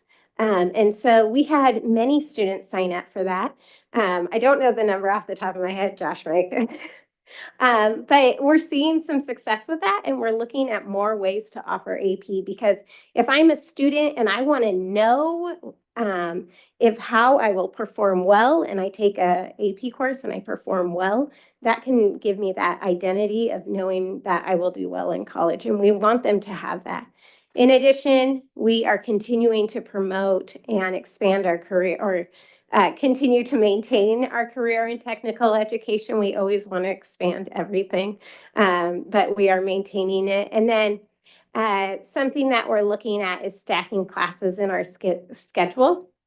And that supports more teacher collaboration, but it also provides students the same learning experience. And so we did that with our 9th grade ELA. We've done it with a few other classes. And then finally, you all know, and I'll talk about it a little bit later, is really looking at the personal finance for all students in Sherwood. Okay, so the key highlights, key takeaways probably from this presentation. although I spoke a lot, is our high graduation rate. And then Sherwood is above the state in all areas of achievement, and we're continuing to grow in those. Questions? This is a really quick one, Marlene. For people that don't know, might be curious, what is an example of a tier 2 intervention? Yeah, a tier 2 intervention is an intervention for a student that is ideally timely and targeted. That means it's a student that maybe needs a little bit extra support in something, that reteaching of it, and then so you target that skill. Let's say it is like, I don't know, adding decimals. You target adding decimals, we line up the decimals and you add, and you teach that. Maybe you teach it 3 or 4 times because that's the time it takes for the student to learn. And then you send them back to class and they have that gap filled. It's not consistent over time. It's not necessarily more than a trimester. Maybe it's just a couple weeks. Maybe it's one teaching lesson. Thank you. Mm-hmm. I had 2 questions for you. I think they're both quick though.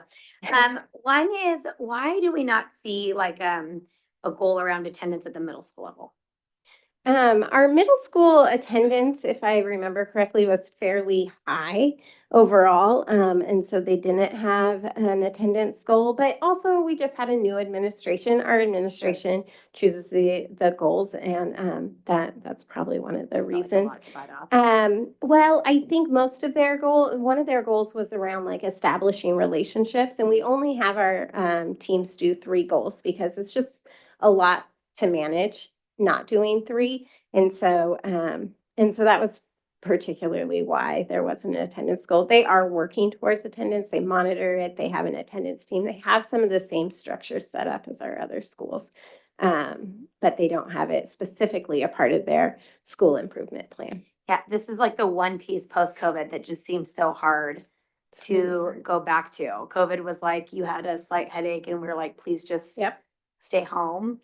And now, you know, I have my kid try to email me like, I have a little bit of a headache. And I'm like, nobody cares. Like, go back to class, you know, like in the real world, we function with headaches, you know, like it's just really hard to like retrain people out of you don't stay home for every little thing. Okay. And then one other question, because I had no idea what you're talking about. When you said if you get a 3, 4, or 5 on a test, what's a 5? That's on an AP test. Oh, it's like we get 5s. You're like, what?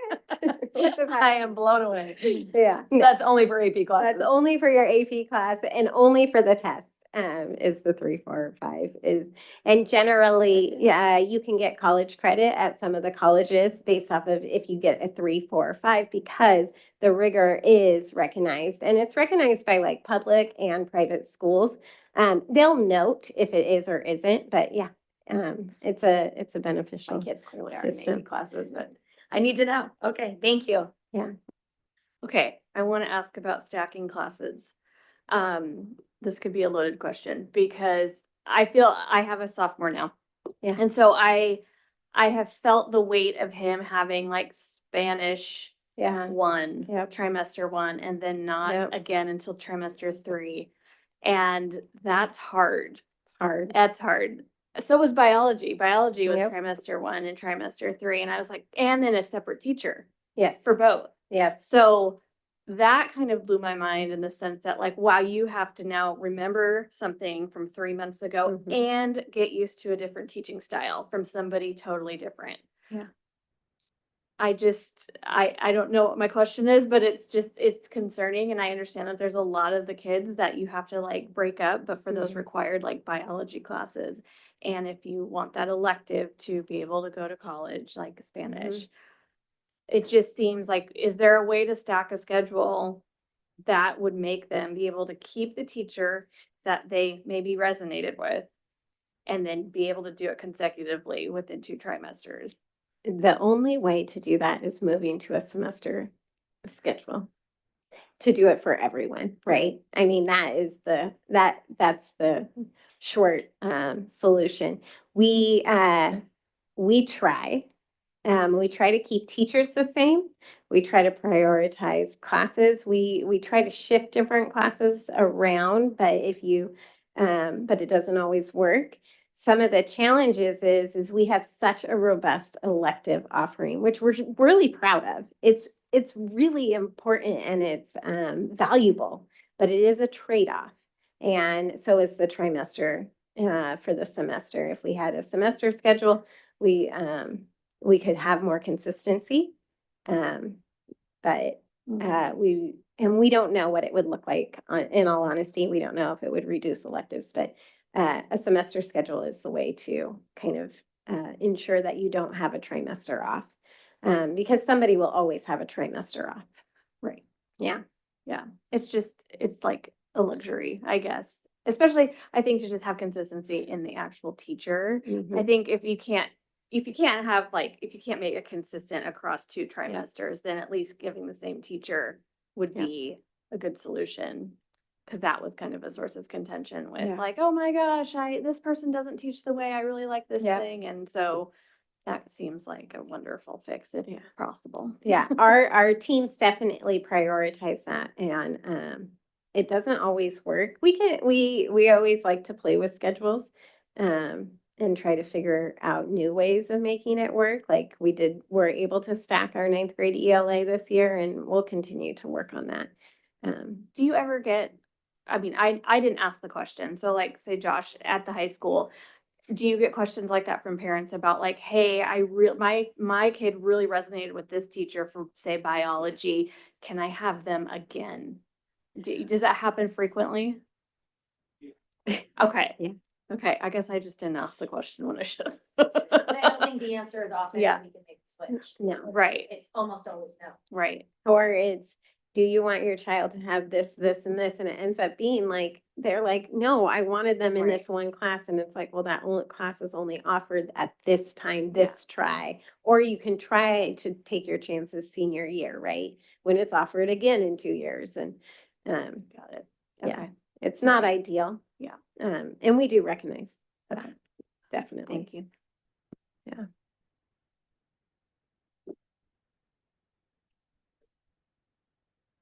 We'll stay there because let's talk about graduation requirements.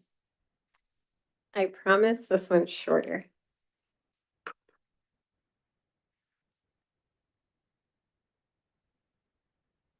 All right. So you have this in your board policy updates, and I just want to come and kind of share an update with you all and then explain those policy updates for you.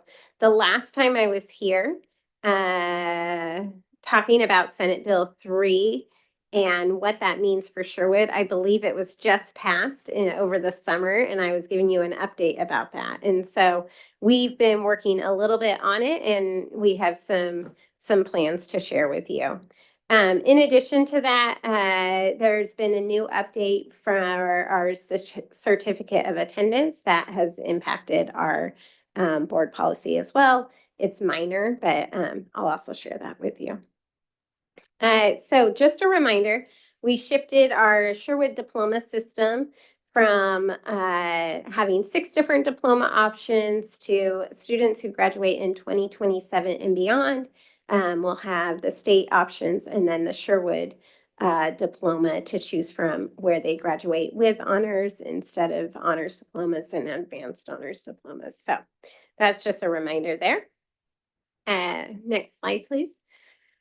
Okay, so Senate Bill 3 is the new requirements for high school diplomas for all students in Oregon. And it's the 0.5 credit of higher education and career path skills, and then the 0.5 credit of personal finance and education. And this will impact class of 2027 and beyond. And so I'm here tonight to kind of share how that's impacting our current graduation requirements and what our plan is for implementation. Now, please note that Our plan for implementation, we just received the finalized standards. And so this is hot off the press. And so we do believe it will look very similar to this, but we are learning as we're going. And so I promised Josh Pratt I would give that caveat as he's been leading the team on this conversation. In our current Sherwood diploma, we have a 0.5 social studies, social science analysis course. And what we're going to do is we are going to reduce that 0.5 social science analysis credit. One of the reasons is because the financial literacy standards live in social science, and those are now going to be absorbed in the personal finance class. So it makes sense to reduce that. And then we have 0.5 higher education and career path skills requirement that we need to add. So our career credit was previously housed in homeroom, and a part of this legislation is that we cannot do that. And so it will become its own course. And you're nodding your head because you know this. Not new news. One thing that the team has been looking at is they are looking at the newly released standards, and they do think that there's a potential to really split these standards. So a lot of the standards live in like the early years of high school, and then there's a clear defining group of standards that kind of are for upperclassmen at the high school level. And so what their initial thoughts is thinking that they'll create a half trimester of personal finance, and then half of the trimester will be dedicated to higher education and career path skills. And you'll take that like kind of incoming 9th grade class. And then as you're preparing for college, you need a different set of learning. And if you get all of that information in 9th grade, then it's not really useful. So they'll have the second half happening in 11th grade. And so that's kind of one of their creative ways to ensure that students are getting the standards at the right time in their high school life. All right. And then I also want to talk a little bit about the change to, we can go to the next slide, the Senate Bill 992. And Senate Bill 992 essentially replaces the alternative certificate with the certificate of attendance and our plan for implementation around that. So we're going to work with that district attendance team that I mentioned before and our student services director. And one of the key components to this is we do have to determine criteria for awarding a certificate of attendance. So right now, the policy, we're asking you to update it so that we can award it. And then we have to establish like what criteria will we have to award that. And then once we determine that criteria to award a certificate of attendance, then we have to train our counselors and staff.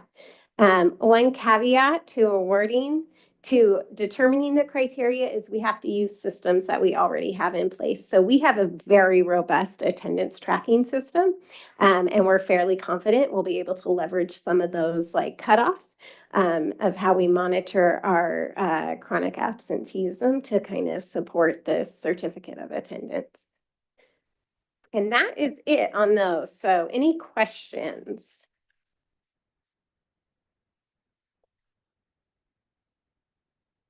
Great. Do you have, well, I have one. Sorry. No, that's okay. Do you have like any percentage of like how many certificate of attendances you would give out? I mean, is there? Yeah. Okay.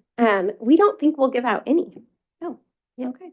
Yeah, we are fairly confident with our current options in our diplomas that we really, it would be rare. It would be the rare occasion where a student is unable to fulfill the requirements of maybe a high school education, yet they still attend school a certain amount of time, but aren't able to do the work and their grade, and we couldn't offer them a modified diploma. We have quite a few systems in place for students already in the other diploma options. So we don't think we'll offer very many, but there might be a rare circumstance at some point in time. Okay.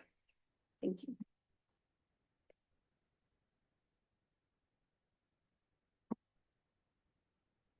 Moving on. Okay, policy updates, first read with Dr. Downs. Is that? And Marlene and I will just share, this is the time where we're bringing to you any required policy updates, and this is just the first read. And if you have had an opportunity to take a look, these are the friendly reminder, these are mandated by law and requiring board adoption. And we also, Marlene will chat about a couple that were optional, but that we have either been working on or have been brought to you before, but we wanted to bring them back today. So she just went over the graduation requirements. I want to just take a second to say thank you to our high school team, and not just because Mr. Pratt is here and we keep staring at him and smiling, but there's several individuals. This is a significant lift as we kind of work through graduation requirements. Anytime you talk graduation requirements, it's significant. Any tweaks to schedules, to planning, you have to look multiple years out, and it is not just, oh, we'll figure that out for next year. You actually have to look several years out. And so we're appreciative of our SHS and their hard work on this, and we look to continue to support them.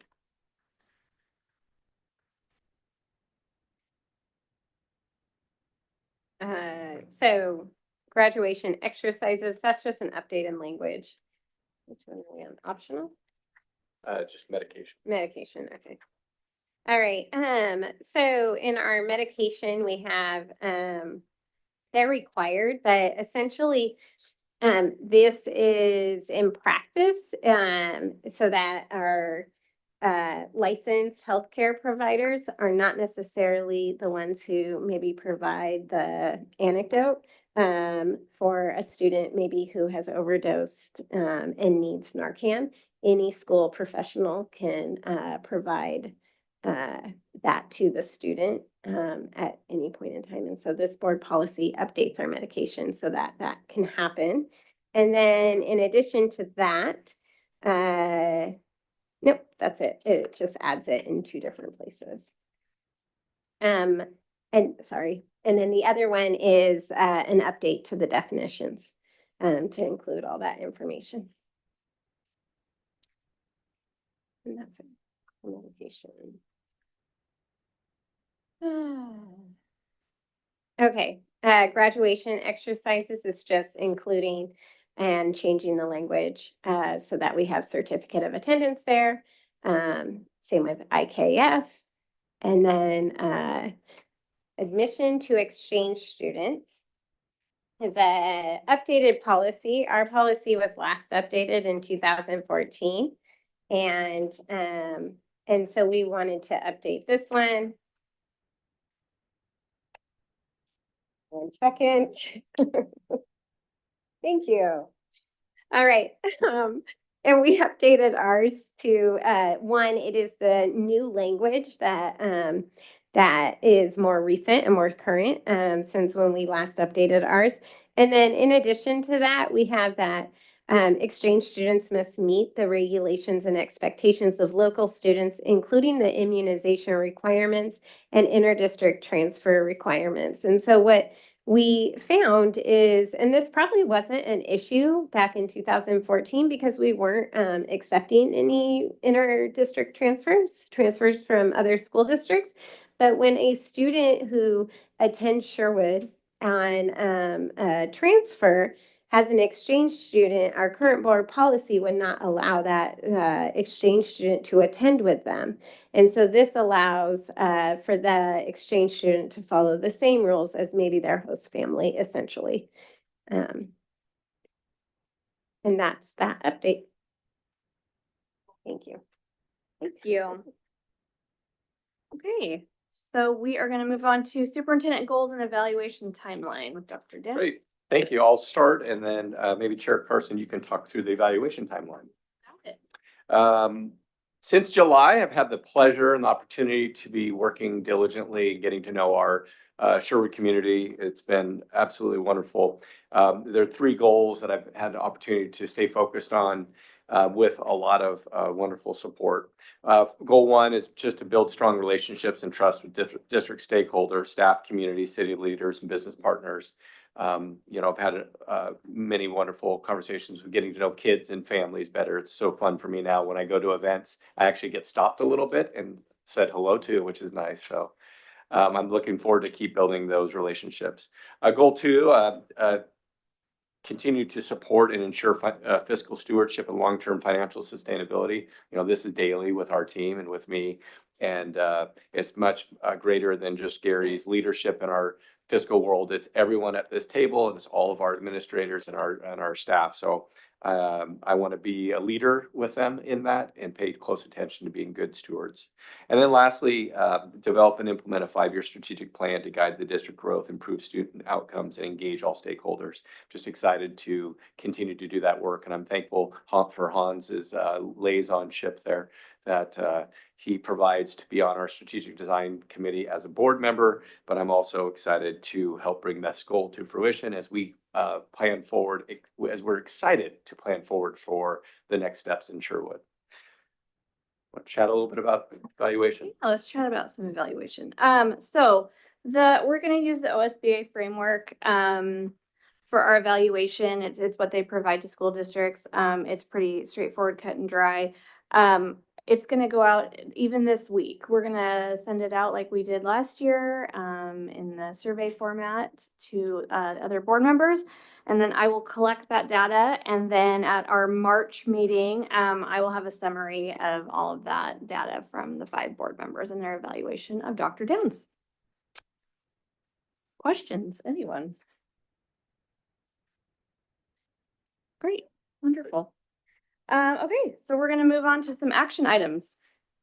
We will talk about vestibule security upgrade phase 1, and that will be Gary Bennett and Brady Stritz. Outstanding. Thank you very much. So first, congratulations to Brady Strutz as our interim COO. He's doing an amazing job. And Brady and I have been partnering together to pick up some work started by Jim. And one of those things is upgrades to the security vestibules. And board policy requires the board to approve all contracts in excess of $1,000. So that's $100,000. So that's why we're bringing this here to you tonight. Tonight, we're asking you to approve phase 1 of upgrades to our security vestibules, which Superintendent Downs talked about a few moments ago. The price of the contract as written is $163,979. It's likely there will be change orders to this contract as we get into the construction phase. We're also asking for the authority to execute those at the discretion of staff as things come up. Just so you know, this contract was competitively bid. We're piggybacking off an RFP put forth by TriMet that allows other agencies to receive the same pricing that they did in a competitive process. So we're covered there both legally and by getting a good price for the work we're getting. There is a phase 2 we're planning. We'll hopefully bring you a contract for that at a later time, hopefully in February, if not close shortly thereafter, but I believe in February. On the advice of security experts, we do not plan to really talk about the details of these upgrades. That's what they all tell us. We don't even publish maps of our schools, for example, just to not give anybody who might want to do something any advantage. So unless there's any questions, I take any questions. If there's none, we're seeking approval to execute this contract in phase 1 of our upgrades, knowing that phase 2 is on the way.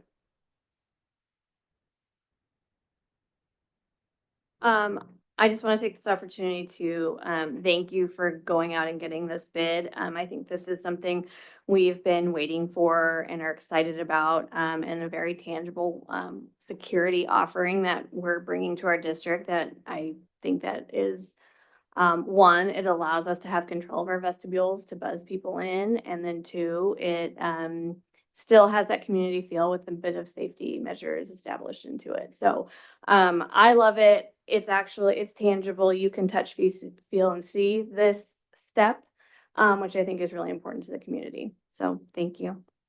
Anyone else? Well, I just forgot to mention everything except the thing that was highlighted on my note sheet. Excuse me. So I just wanted to be noted that this is paid for out of a capital projects fund that cannot be used to pay for staff, and it's designed for capital improvement. So I think it's important the community knows that when we're spending this money, it's not affecting our staffing levels in any way. Excuse me for that omission. No, I appreciate you sharing that. I would hate for people to think that we're buying this instead of paying for a couple of teachers. That's certainly not the case. And we do take it seriously, spending really any amount of money, knowing that we could potentially be in any amount of deficit. But I agree, this is a much needed upgrade that we've needed for several years. So thank you for taking charge on this. All right. One more red button. Yes, I think as Abby said earlier, this is kind of unfinished business. It was the beginning of the bond. It kind of was left on the table and we're finally closing the loop on this. So, yes. Thank you, Gary and team and Brady. Matt, you got anything? No. Nope, I'm in support of making this upgrade happen. Wonderful. Okay. What? I know. I was getting there. Oh, she's taking over. She wants her old job back. Is there a motion? I motion to approve the upgrade for the vestibules. Good job. Is there a I'll second? second it. Great. All those in favor, say aye. Aye. Aye. Aye. All those opposed? Motion carries 4-0. Well, machine over here. Okay, moving on to the Northwest Regional ESD 2025-26 local service plan with Marlene Carroll. All right, so we partner with our local ESD and all component districts, their school boards have to approve their local service plan. So you should have received a presentation that's specific to Sherwood and the services that we receive from our ESD. Tonight, our recommendation is that you adopt the resolution to authorize this plan for the 25-26 school year. But do you have any questions for me that I can answer about this? And you don't have to have any questions, but. I just want to explain to people who aren't familiar with this that Northwest ESD is kind of like our umbrella school district that Washington County falls under, and they provide a number of like a la carte services to us if we can't provide them in-house. And so we have funding for that we choose to use their certain services for our district. And so that's what this report is highlighting, is the kind of a la carte services we use from the ESD. And I don't have any questions. Okay. Do I have a recommended motion to adopt the resolution to authorize the 2025-26 Northwest Regional ESD local service plan as presented? I was gonna say that for you, but yes, I motion that we adopt the resolution to authorize the 2025-2026 Northwest Regional ESD local service plan. As presented. Is there a second? Second. Beautiful. All those in favor, say aye. Aye. Those opposed? Motion carries 4-0. Okay, moving on. We have Miss Danny Sticka is going to talk about our rescheduling of the March 17th, 2025 board meeting to March 10th instead. Do you have anything to say, or should I just say it? Okay, it has your name there. I wanted to give you the mic. We are going to change that date to the 10th in order to meet our superintendent deadline, evaluation deadline. We are required to do that before the 15th, and the 17th would put us in a negative date on that. So we're going to move it to the 10th instead. So do I have a motion? A motion to approve the district's request to reschedule the March board meeting. Do I have a second?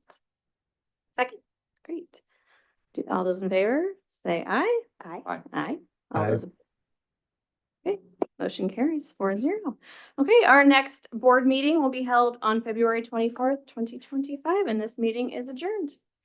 Thank you, everyone. That was a long one. That was a long one. We were losing bodies. I know, they were dropping like flies. Oh.